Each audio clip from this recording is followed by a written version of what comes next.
Okay, how you guys doing? Good? Good? We have one good. Who else is good? Horrible. Good? Okay, yeah? Horrible. The girls one, I'm sorry. You guys want to lose, stupid. Alright, yes. Hey, No. Alright, let's listen up. Let's listen up. Alright, my name is Jeff. If you do not know me, I work with the 10th grade guys. And I'm here to speak to you guys tonight. We're going to go through Daniel 6. And we're going to... Why? It's so hard to sit in a chair. Why? We'll let them get in their chairs first. You guys good? Okay. So we're going to be talking about Daniel 6 tonight and how obedience saves lives. It definitely saves Daniel's life, okay? We're going to talk about how important obedience to God is, okay? But first, we're going to play a little game.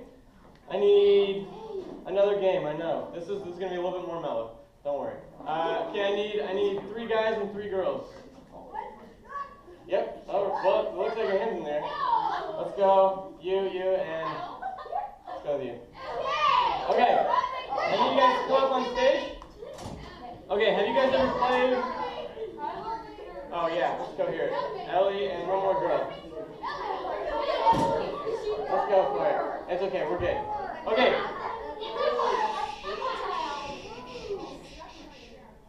Can I get you to sit in your chair there?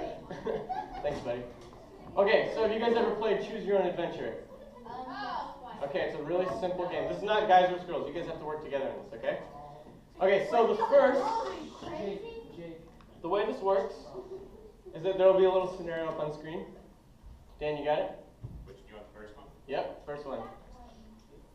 Okay, so here's how it works. You are walking through the jungle, and you come to a fork in the road. Okay? You guys all have to collectively decide which side. Are you guys going to go right or left? Of course. You guys want to go right? Okay, so this is how it works.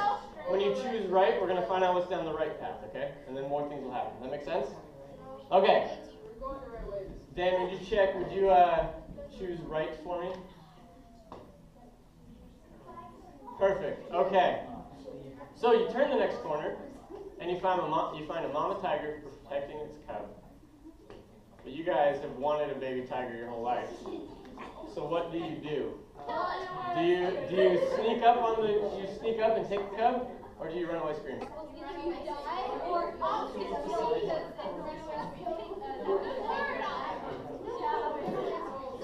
You guys want to take the cub?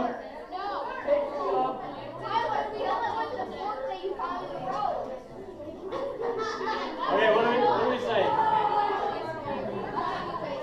Okay, they're going to choose to run away, Reno. Go ahead and pick run away.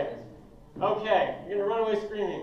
The mama hears you screaming, and she chases you back to the fork in the road. You lose the mama for a minute or two, but you know she's going to come back soon. What do? You want to set a trap?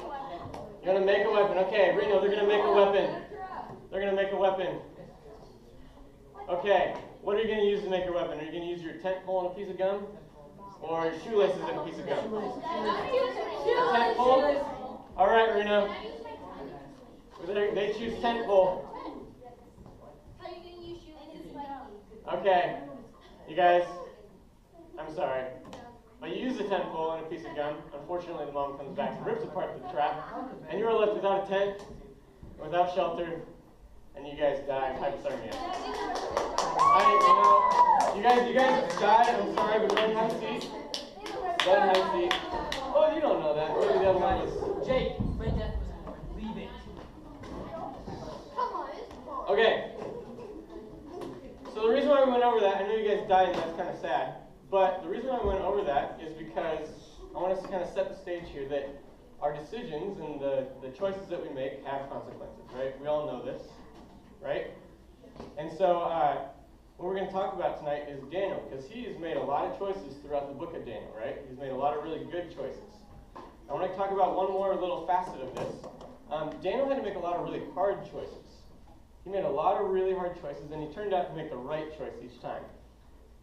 This makes me think of something that I want to explain in one more way. It's called taking a hard right. When you're giving somebody directions, and there's maybe like a 5-way stop, you can kind of see this right up here. You might tell somebody you're going to take a hard right.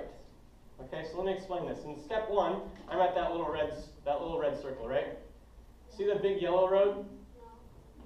Okay, I want to be going south on that. I want to go down. Okay, so I got to get to that road. So obviously, step 1, I'm going to turn left. I'm going to get to that second circle.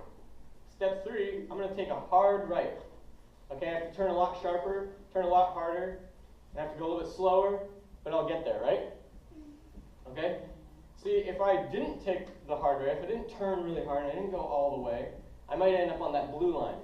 And that's going like the wrong direction. See how it's still a right turn. I mean, you're still turning right, but it's the wrong right. Does that make sense?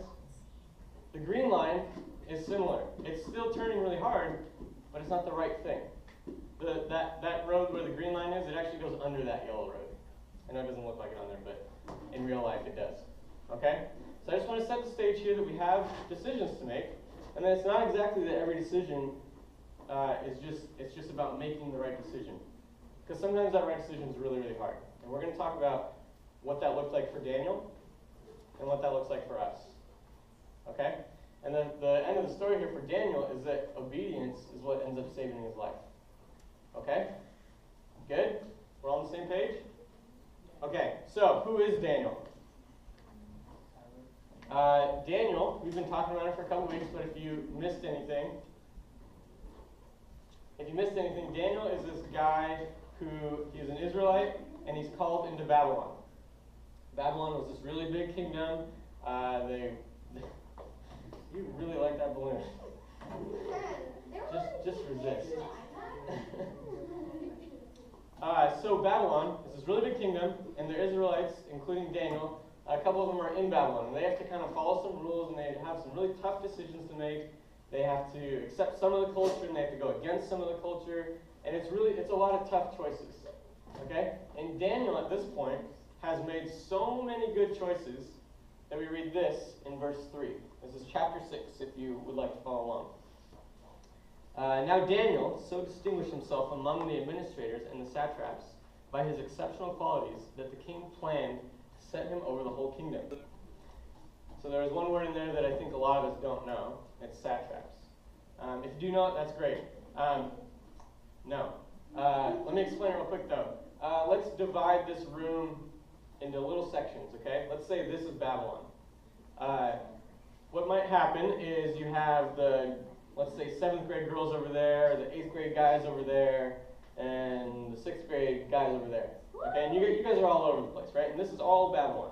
It's all Westminster, we could say. Okay, and a satrap would basically be like, kind of like your small group leader, sort of. They're like the ones who are like kind of in charge of your group, right? And then you have Brandon. Let's just call Brandon the king. Okay, so he's the guy who's in charge. And then Daniel would be the guy that your small group leaders like answer to, or like that they like report to. So like your small group leaders might be like, hey, this kid's like really goofing off, and they would come tell Daniel, and then Daniel would tell Brandon. Does that make sense? So Daniel's like right under Darius. King Darius is the guy that's the king. Okay? And he got there because of all his great choices that he made, and he's just a really stand-up guy. Everybody likes him. And I mean he's just the best. Okay? So that's where he is. The problem with this is that all the satraps are going to get really jealous. And they're going to try to get him in trouble. And that's what we see next. So this is in verses 6 through 9. At this, the administrators and the satraps tried to find grounds for charges against Daniel in his conduct of government affairs, but they were unable to do so. Basically, Daniel's doing nothing wrong. He's not breaking any rules. They can't get him in trouble. Does that make sense? Okay. So, they devise a plan. They say, may King Darius live forever. That's how you greet the king, by the way. You say, may you live forever. The royal administrators, prefects, satraps, advisors, and governors have all agreed that the king should issue an edict. It's like a law. Should issue an edict and enforce the decree that anyone who prays to any god or human being during the next 30 days, except to you, your majesty, shall be thrown into the lion's den. Now, Your Majesty, issue the decree and put it in writing so that it cannot be altered in accordance with the law of Medes and Persians, which cannot be repealed. So King Darius put the decree in writing. Okay, so do you guys understand what's going on? What's happening is the satraps are jealous because Daniel is just like, he's the favorite. He's the total favorite. And so they decide, okay, well, it's fine. We'll just get him in trouble. Fine, we'll watch him really carefully. And when he does something wrong, then we'll get him in trouble. Problem is, Daniel doesn't do anything wrong. He's just he knows the rules and he follows them. And so what they end up doing is like, okay, well, he praises God like a lot. He praises his Lord all the time. So let's get him in trouble for that. Let's just make a rule that he's bound to break. What I think about is I was doing this training. It's called the WAFA, and it stands for Wilderness Advanced First Aid. And it was a really cool class. I learned how to remove impaled objects. The guys would like that. This is like when I'm on the trail, like when I'm hiking, and I came across somebody who was like really badly hurt. I'm certified to do a couple things. I can remove impaled objects. I can, dress a wound. I can reset broken bones. I can tell if you have a concussion or not. All those kind of things. And so I was in this class, and there was this one guy. His name was Jordan, and he just nailed it. He was just the best guy in this class. He literally got every question right. The way the class kind of worked is we would learn stuff, and we go do like a scenario. So we learn about resetting bones, and then we'd be thrown into a scenario, and they'd be like, hey, you were walking on a trail, and you found a guy with a broken bone. What do you do? And this guy, Jordan, he got every single question right, every scenario. He was so good. And we got to the end of the class, we took the test, and I passed.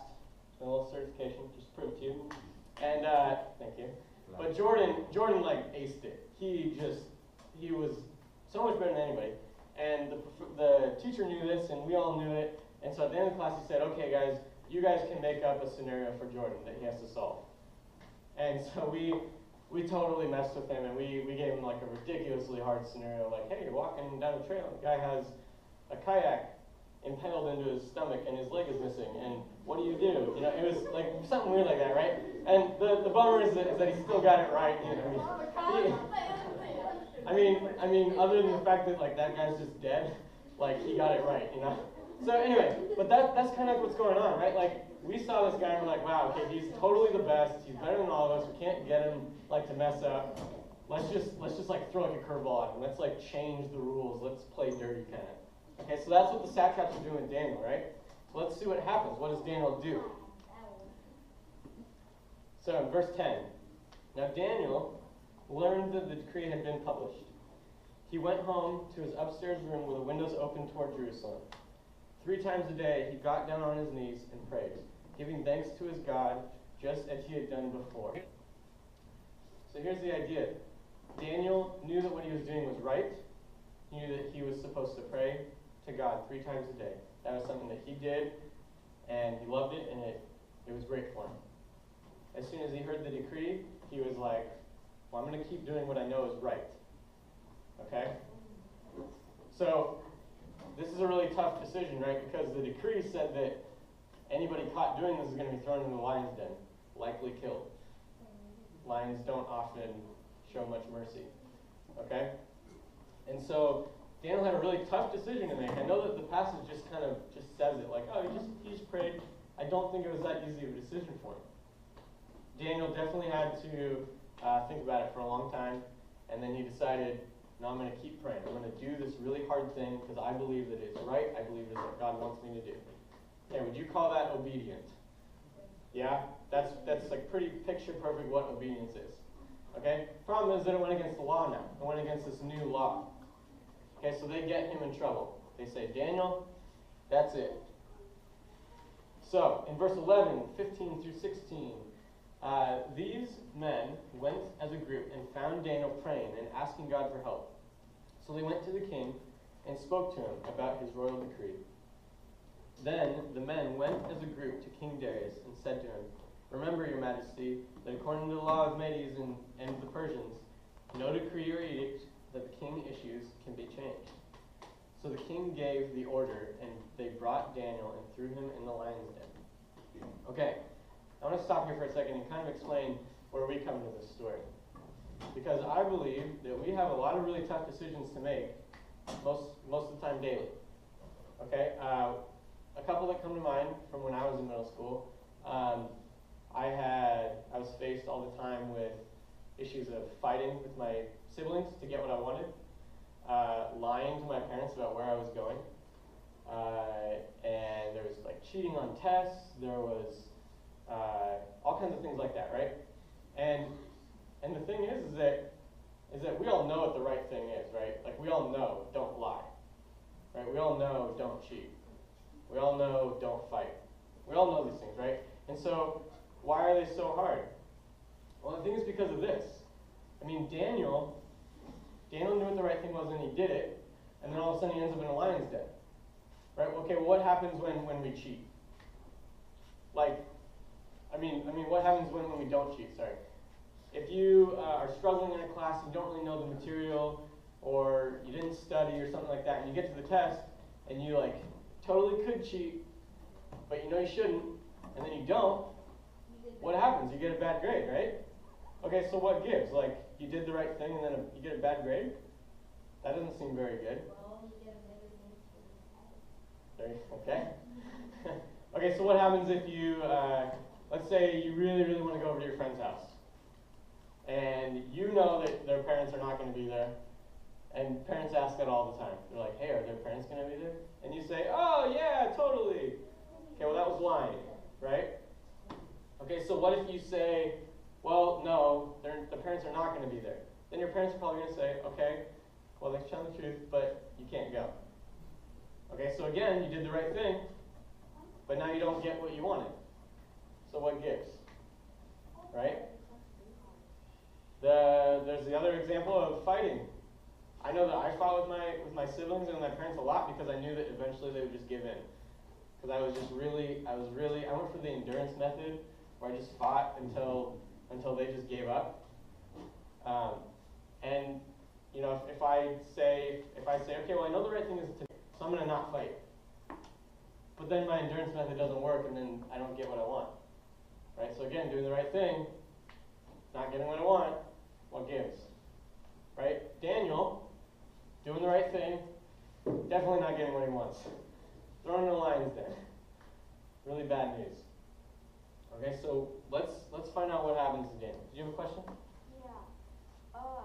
If you lie to your parents, do you get thrown to the lion's den? No. I don't even know where to find a lion's den. So I don't know. I don't know what goes on in your house, but all right. Okay, so is Daniel okay? Well, let's find out. This is the day after, presumably, and you got to understand that Darius was like really good friends with Daniel. He really, really liked Daniel, and it grieved him a lot. He didn't want to throw him in the lion's den, but to remain king, he couldn't go against his own rules. Make sense? So he had to throw him in the lion's den. So this is Daniel talking here, Darius. When he came near the den, he called to Daniel in an anguished voice. Daniel, servant of the living God, has your God whom you serve continuously been able to rescue you from the lions? Does that make sense? Darius is he wakes up, doesn't even eat breakfast, rushes to the lion's den, and just yells in there, Daniel, are you alive? Did God actually save you? So Daniel answered, may the king live forever. Remember, that's how you address the king. My God sent his angels, and he shut the mouths of the lions. They have not hurt me, because I was found innocent in his sight, nor have I ever done any wrong before you, your majesty. Okay, so that's kind of the end of Daniel. I'm not. We'll get to the very end in a bit. But this is good news, right? Like often for us, it's not the next day where we see kind of the good that came from the right decision that we made, right? Sometimes it's years down the road, like you not lying to your parents, for example. You keep doing that, you'll earn a lot of trust. And that's something, trust me, I mean, you can ask any leader in here, anybody who's a little bit more advanced in age, you want your parents to respect you, and you want them to trust you, because it's awesome later in life, trust me. And so the thing is that Daniel, he ends up being okay, right? But this was a really complicated thing. I don't want to just stand up here and just tell you guys, make the right choice. Okay, see you guys. I don't want to do that, right? Because I know that the choices are harder than that. It's not about just saying, make the right choice, and I'll pat you on your back and then go on your way. I want to talk through here why it's a hard choice and why we can still trust God when He tells us to do something. Imagine how complicated this whole process was for Daniel. He had to sit there and he had to go, okay, I can either not pray and basically slap God in the face in that way, but I can be alive. Or I can love my Lord and I can pray to Him. And yeah, I'm probably going to get thrown in a lion's den. And Daniel didn't know he was going to get saved. He didn't know that. He knew he could still pray. Do you guys see how complicated this is? It's like either turn your back on God or don't. And that has a lot of weight in what you decide. And so, thinking about how complicated this was, I thought of a little thing. I need 2 volunteers up here. Let's go with you in red shorts. What's your name? Isaiah. Okay, Isaiah, I'm going to have you put this on real quick. This is a climbing harness. That goes around your waist. This is the back. There you go. And I need 1 girl. Ellie, go and come on up here. So what this made me think of is a really complicated thing that I learned years ago. It's about climbing. Perfect. Okay, Ellie, can you come on over here? Yep, you just pull that tight. Okay, Ellie, I want you to count for me how many knots, how many ropes, how many little things you see. Just count them for me. Go and count for me, and then tell me. Okay, you're going to pull this thing between your legs. Reach through there. Yep, perfect. You see these little clips? That's where they go. Perfect. 11? 11 right here. Oh, wow. Okay. Do you think that'd be complicated? 11 different knots and 11 different ropes and... Okay, you're going to put this on. Whoa! It's not too bad. I don't know how heavy is that. Okay, now let me tie you in here. Okay, we're just going to put this guy right through here. Are you scared? Okay. If you were on the edge of a cliff right now, would you be scared? Yes. Yeah, that's what I thought. Okay, let me tie this knot for you real quick. This is called a figure 8 retrace, if you are interested.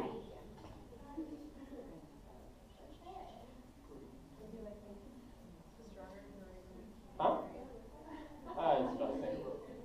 Okay, you go ahead and stand on over there. Ellie, thank you. You can go back to your seat. You go and stand over there. Okay. So, this is what made me think of this, right? We talked about how Daniel saw his problem as really complicated, right? We see our problems as complicated, right? You could look at your, you might be tempted to lie, and you could say, well, okay, I could lie, and I could get where I want to be, but then, man, I would feel really awful towards my parents. Or you could just obey your parents. And there's lots of trade-offs that we have to think about, and it's really complicated. And we don't know what to do sometimes. Okay, and so I thought about this. Go ahead and step back a little bit for a second. Okay, so can you guys all kind of see this a little bit?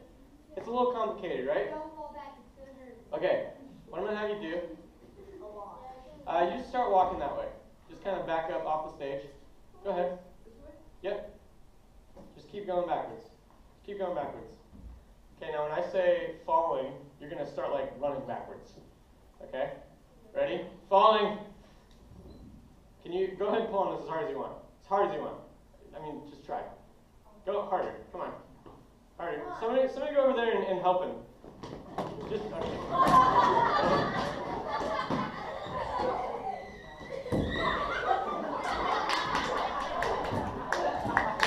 All right. Have a seat.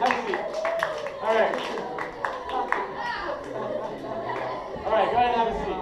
Come on up here. Come on up here, guys. Okay, so.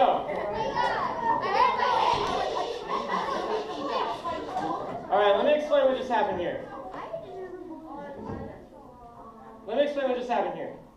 This is a complex system. This is a complex system. I really know what I'm doing here. I've gone through training. I know how to do this. And it takes me a while to set up. That was not funny. I'm sorry. It was pretty funny.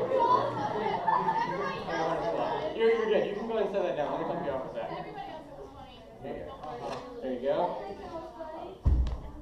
Okay. There you go. Okay. So here's what this makes me think of. I know this is all funny and it's cool and everything, but this is what it makes me think of. This is complicated. This is hard to think about, but it's really easy for me because I know it and I created it, and it's really easy for me to just look at that and I can see all these parts and I know what they do, and I know how they were tied and how they're put together, and I know that if I just hold on to that rope, then they're gonna. I mean, it's so easy. They couldn't pull me. Did you guys see how little I was struggling? It's a really cool little device up here, but as soon as I let go, they just went flying, right? So I know how it works. Okay, and so the way that we do this up in the mountains when I have a group is I have to look at this and I have to look somebody in the eye who's terrified to do this, who's totally terrified to do this.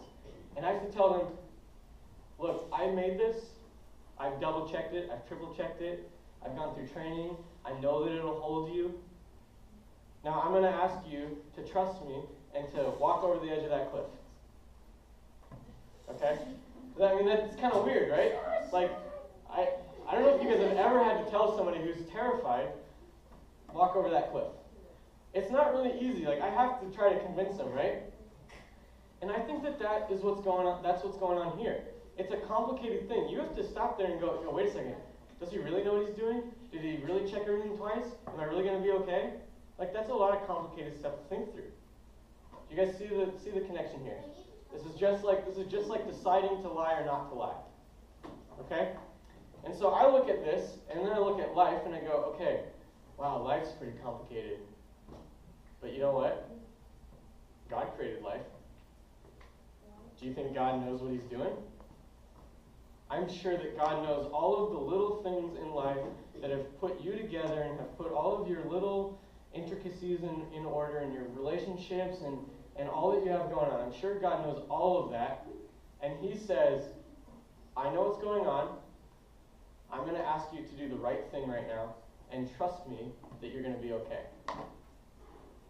Are we on the same page here? Okay, I want to close with this real quick. Could you throw that slide up? It's a map of Babylon. Because I think this is awesome. This is how the story of Daniel and the Lion's Den ends. This is pretty amazing. Do you guys recognize where that is in the world? You guys kind of recognize? This is, it's kind of like Israel, Saudi Arabia, that kind of area, right? Wait, is Babylon? Well, Babylon's not there anymore. North America. But No, Canada. so the orange up there, the kind of reddish orange, is Babylon. Okay, so this is a big area. And King Darius says this. This is what he says at the end of the chapter. Because he was blown away that God actually saved Daniel, and that Daniel prayed. He had the tough decision to make. He prayed. He was thrown in the lion's den, and he was saved. Okay, so this is what Darius says. Then King Darius wrote to all the nations and peoples, every language in all the earth. May you prosper greatly. I issue a decree that in every part of my kingdom, that's all of that. They did not believe this before this story. And here's Darius saying this. I issue a decree in every part of my kingdom. People must fear and reverence the God of Daniel, for he is the living God. He endures forever. His kingdom will not be destroyed. His dominion will never end. He rescues, he saves, he performs signs and wonders in the heavens and on the earth. He has rescued Daniel from the power of the lions. I think this is unbelievable. This is you don't know what your good decisions are going to make. I know that we kind of titled this passage or this message, "Obedience Saves Lives," and it did for Daniel. And I know that our lives are not on the line when we're lying. But I want to tell you guys that God asks us to do things that are very hard, and that's okay. It's hard that it's okay that we have to do hard things. We can get through them. And I want you guys to go off the group and kind of start thinking about these things. Why would I? Do I trust God? Do I trust God? When I have to tell the truth instead of lie? Do I trust that it's going to be okay? Do I trust I'm going to be okay? And so I want you guys to ask yourself, do you trust God in that? Why do you trust God in that? Have you ever, I want you guys to kind of talk about, have there ever been situations where you were obedient? Were there ever times where you weren't obedient? I think it would be a great thing if anyone wants to ask their leader, how do you make good decisions?